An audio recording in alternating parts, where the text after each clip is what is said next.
Esther chapter 8. That same day, King Xerxes gave Queen Esther the estate of Haman, the enemy of the Jews. And Mordecai came into the presence of the king, for Esther had told how he was related to her.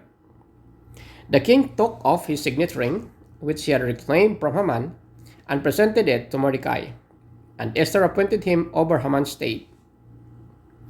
Esther again pleaded with the king, falling at his feet and weeping. She begged him to put an end to the evil plan of Haman the Agagite, which he had devised against the Jew. Then the king extended the gold scepter to Esther, and she arose and stood before him. "If it pleases the king," she said, "and if he regards me with favor and thinks it the right thing to do, and if he is pleased with me, let an order be written overruling the dispatches that Haman son of Hammedatha, the Agagite, devised and wrote to destroy the Jews in all the king's provinces. For how can I bear to see disaster fall on my people? How can I bear to see the destruction of my family?" King Xerxes replied to Queen Esther and to Mordecai the Jew, "Because Haman attacked the Jews, I have given his estate to Esther, and they have impaled him on the pole he set up. Now write another decree in the king's name in behalf of the Jews as seems best to you, and seal it with the king's signet ring. For no document written in the king's name and sealed with his signet ring, with his ring, can be revoked." At once the royal secretaries were summoned.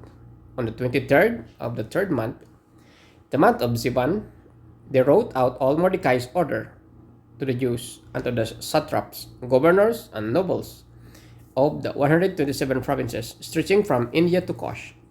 These orders were written in the script of each province and the language of its people, and also to the Jews in their own script and language.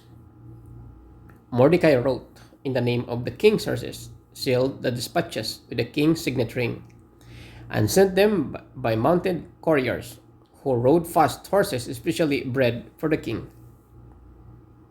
The king's edict granted the Jews in every city the right to assemble and protect themselves, to destroy, kill, and annihilate the armed men of any nationality or province who might attack them and their women and children, and to plunder the property of their enemies.